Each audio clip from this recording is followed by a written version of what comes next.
Welcome to the deep dive. We're diving into a word today, a word that's often translated as righteousness, but we're going to find out that it's so much more than that. Yeah, that's right. The word we're going to be looking at today is Dikaiosune, and it's really core to how the ancient Greeks, those who translated the Septuagint, how they understood God. Okay, so for those of us who are maybe a little rusty on our Septuagint, can you give us a little refresher? Of course. The Septuagint was the first translation of the Hebrew Bible, the Old Testament, into Greek.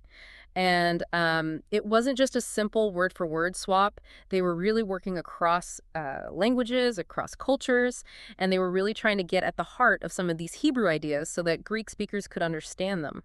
So they weren't just translating the word, but the meaning, the cultural context, Yeah. all of that behind it. Absolutely. Yeah, yeah. And that's where Dikaiosune comes in. The Hebrew word that's most often translated as Dikaiosune is tzedakah. And on the surface, it seems like a pretty simple idea, righteousness. But when you really dig into it, tzedakah and Dikaiosune, they've got a lot more to them. So righteousness, that's just like the tip of the iceberg, huh? Exactly. And the Septuagint translators, they knew that. They knew that Dikaiosune was not just about following the rules, being morally good. It was about reflecting God's character. And as we're going to see, God's character is about justice, yeah, but it's also about mercy. It's about faithfulness, even joy. Wow. Okay, so how did they pack all of that into one word? Yeah. How did the Dikaiosune get at all of that? Well, one of the really cool things, they didn't just use it for tzedakah, they also used Dikaiosune to translate another Hebrew word, kosed. Chesed, what's that mean? Chesed is often translated as mercy or loving kindness. So you've got one Greek word, Dikaiosune, showing up for two Hebrew words that seem really different on the surface. You see this in Genesis chapters 19 and 20, where God shows mercy to Abraham and Lot. So the Septuagint is saying that in God, those two things, justice, mercy, they're not separate. They're woven together. Yes, exactly. And I think that's such a deep point. It's easy to miss that when we just stick with righteousness for Dikaiosune. It's like the Septuagint, it's pushing us to see that our relationship with God, it's not just about us trying to be good enough. It's about getting that God's justice. It comes from a place of mercy, a desire to redeem us. Yeah, instead of seeing God as like a judge who's just waiting for us to mess up, they're like, he wants to restore us even when we fall short. Yes, that's a great way to put it. And that's what the Septuagint translators, I think, are inviting us to see, this bigger picture of God, that God's desire for justice, for righteousness, it's always rooted in love and in this deep commitment to being in relationship with us. This is pretty amazing stuff. But you said that Dikaiosune goes even deeper than this, right? What else is there? Oh, yeah. As if tzedakah and chesed weren't enough, they used Dikaiosune for other Hebrew words, too. Okay, what other words are we talking about here? Now, this is where it really gets interesting. Well, for one, they used it for emet, which means faithfulness or truth. So God's faithfulness, his truth, that's all part of this Dikaiosune. It's not just about us being righteous. It's about us trusting that he's going to be faithful to us. That's it. And it goes even further. They also used eleos, meaning mercy, euphorosune, meaning joy, and judgment in favor to translate tzedakah. Yeah. So many facets to this idea. It really shows how much thought they put into this, how much depth they were going for. They really did. They really wanted to get this right. They could have just used righteousness Yeah. and called it a day, but they were clearly going for something much bigger, something more. Oh, they definitely were. They wanted to get the full meaning of these Hebrew ideas across, and Dikaiosune becomes like this vessel, holding all these meanings. And I think that when we just translate it back to righteousness in English, we lose so much of what makes it so powerful. It's like so much can get lost in translation, can't it? It reminds me of when you try to explain something really complicated to a kid. You want to make it simple, but you don't want to lose what's important about it. That's a great way to think about it. And that's what makes explorations like this deep dive so important. When we take the time to really unpack these words, to see where they come from, it's like we can start to see these ancient texts in a whole new light. It's like we come to these old texts and we've only got so many words to work with. But when we go back to the beginning, to the original languages, it's like we're unlocking a whole new level of understanding. I like that, yeah. It's like going deeper beyond just the surface. And I think Dikaiosune is a great example of a word that really makes you think about all of this. Okay, so we've talked about how Dikaiosune is this really big, rich concept, way more than just righteousness. But what does that actually mean for us, like in our lives?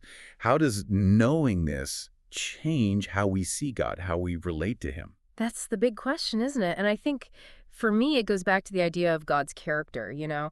Like, if we can really grasp this bigger picture of Dikaiosune as this expression of who God is, well, it changes everything about how we see him, how we understand what he does. Can you give me an example? Like what specifically changes when we look at God through this lens of Dikaiosune? Well, take how we usually think about God's judgment. It's easy to think of it as punishment, right? God's just waiting for us to mess up so he can come down on us. But when we remember that Dikaiosune is also mercy, it's loving kindness, it's faithfulness, suddenly his judgment doesn't look so harsh. It's like those qualities are still there, even when he's holding us accountable. So it's not that God likes to punish us. It's that even when he disciplines us, it comes from this place of love, this commitment to us, to our relationship with him. Exactly. It's never just random or because he's angry. He wants to redeem us, to restore us. And this is something that Dr. Vidal talks about beautifully, I think, when he writes, Seidaka, as well as Dikaiosune, is an expression of God's faithfulness towards this relationship, manifesting as a redeeming act that seeks to restore and liberate those who are in a relationship with him. Wow, yeah.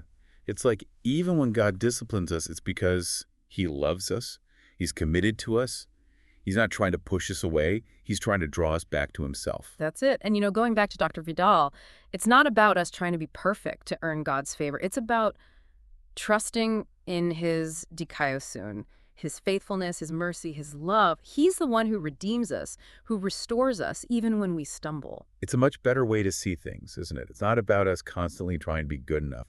It's about letting go, trusting that he's always there for us no matter what. I think so. And I think it also challenges us to be more like that in our own lives, If we really get this idea of Dikaiosune, it's not just about us being righteous. It's about us showing mercy, being faithful, being truthful, even joyful. We have to extend that to others. It's like that saying, I think it was St. Augustine who said it, God loves each of us as if there were only one of us to love. That feels very Dikaiosune, don't you think? Absolutely. Seeing the worth in everyone, just like God does. It's not about judging, about rules. It's about, really living out mercy, compassion, being faithful in everything we do. So it's not about looking at someone and saying, are they righteous enough?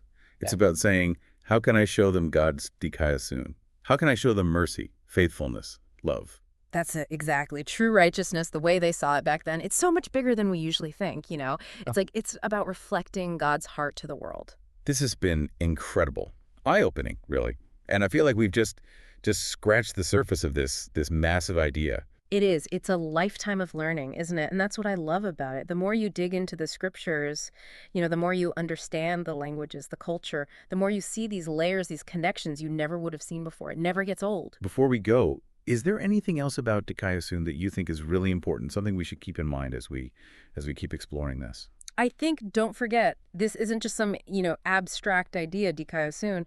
It's meant to change us. It's meant to change how we see God, how we treat each other. We're supposed to take God's character, his mercy, his faithfulness, his love, and bring that into the world. So the call to action then. Yeah. A call to live out this Dikaiosune ourselves, especially now when the world needs it so badly. Exactly. Yeah. It's about letting this idea, this incredible multifaceted idea, change how we live, what we value, how we treat the people around us. It's about, becoming living examples of God's grace and love. What a powerful way to end our deep dive into Dikaiosune. It's Right. definitely a challenge, but it's also this amazing invitation to really experience God's love, to share that love with everyone. Thanks for joining us on this journey. We'll see you next time. Keep digging.